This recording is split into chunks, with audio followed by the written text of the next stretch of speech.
안녕하세요. 보디어 플랜트 원장 유아정입니다. 혹시 이런 제품 알고 계세요? 눈썹이랑 수염을 많이 나게 해주는, 진해지게 하는 테스토스테론 크림이 있다는 사실 알고 계셨나요? 일본에서 판매되고 있는 미크로겐 파스타라는 외용제예요. 일본에서는 일제의약품이라는 개념이 있는데 반드시 약국에서 사야 되는 건 맞지만 처방이 없이도 약사의 허가를 통해 살 수 있는 그런 의약품입니다. 한국에는 일제의약품이라는 개념 자체가 아예 없기 때문에 이게 조금 생소하실 텐데, 어쨌든 테스토스테론이 들어있는 수염과 눈썹을 진하게 만들어주는 크림, 이 연고에 대해서 한번 알아보겠습니다.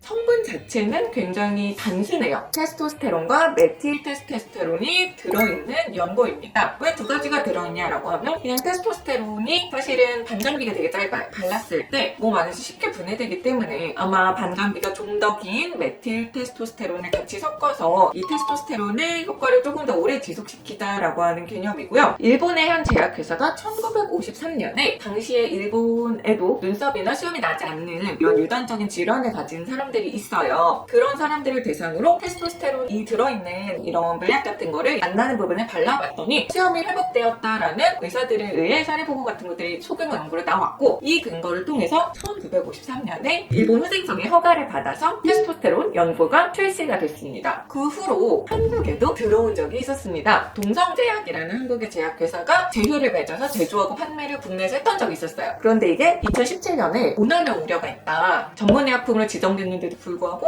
건강상의 위해를 끼칠 가능성이 있다라고 해서 제조 판매 모두 중단되었습니다. 그리고 다른 나라에선 제가 쭉 찾아봤는데 턱수염이나 남성성을 좀 더 강화시켜준다라고 하는 연구들이 판매가 되고 있는 것은 인터넷에서 보이긴 하는데, 이게 합법적인 의약품은 아닌 것 같아요. 합법적인 수염이나 눈썹을 진하게 하는 의약품으로서는 일본만 이 제품을 판다고 볼 수 있어요. 왜 일본만 지금 팔고 있을까요? 실제로 이 약품의 효과라는 것이 굉장히 불명확하기 때문이에요. 사실 의사가 봤을 때는 이거는 일본에서도 취소를 시켰어야 될 의약품이 아닌가 싶은데, 예전에 그 받았던 허가가 어떻게 유지가 되고 있는 것 같아요. 하지만 저는 제 환자가 이걸 쓴다면 완전 반대입니다. 특히 내분비 이상이 없고 기저질환이 없는데 눈썹이나 수염을 진하게 하는 목적으로 이것을 사용을 한다면, 눈썹이나 수염이 실제로 진해질 수는 있지만 그 효용 대비해서 내가 져야 할 리스크가 너무나 명확하고 좋지 않기 때문에 이거 사용을 추천하지 않을 것 같아요. 제가 이 미크로겐 파스타에 대해서 여러 가지 논문이 있는지, 이게 효용이 있다면 어떤 사람들을 대상으로 얼마나 몇 퍼센트 호전을 보였는지, 이런 대규모 임상시험이 있는지 찾아봤어요. 하지만 놀랍게도 신뢰할 만한 대규모 임상시험이 없었습니다. 아니, 이렇게 논문 근거가 없는데 이걸 의약품을 허가를 해줬다는 거야? 라는 생각이 먼저 첫 번째로 들었고요. 두 번째는 2025년에 아마 일본 회사들도 저랑 비슷한 생각을 했을 것 같아요. 이거 대규모로 임상시험을 해도 될까라는, 이게 안전할까라는 생각 때문에 먼저 대규모 임상시험을 하기 전에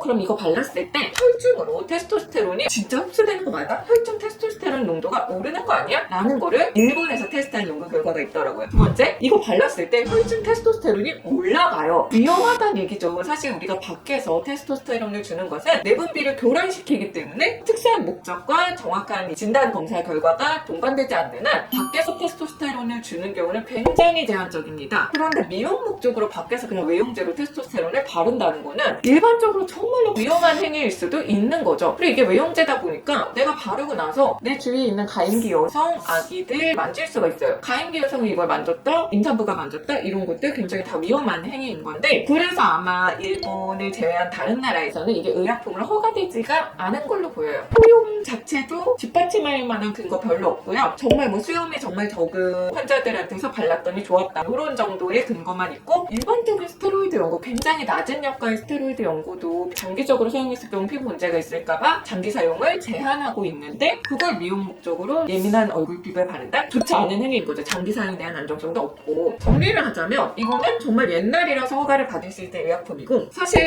이 허가가 왜 살아있는지는 저는 모르겠어요. 의사가 봤을 때는 환자한테 추천할 수 없는 의약품이다, 장기 사용에 대한 안정성이 확립되어 있지 않기 때문에 차라리 미녹시딜을 바르시는 게 훨씬 안전하고 좋은 방법이고 효과도 확립이 되어 있는 방법이다, 밖에서 테스토스테론을 줘서 눈썹과 수염을 기르려고 하시는 남성분들은 안 쓰시는 게 좋다라는 것이 제 입장입니다. 모디. 오늘은 뭐 생소하실 수도 있고 이거 탈모 커뮤니티에서 한번 들어봤는데 라고 생각하실 수도 있는 미크로겐 연구에 대해 알아봤어요. 영상 보시고 궁금한 점 있으면 댓글로 질문 달아주시고요. 좋아요와 구독도 부탁드립니다. 감사합니다.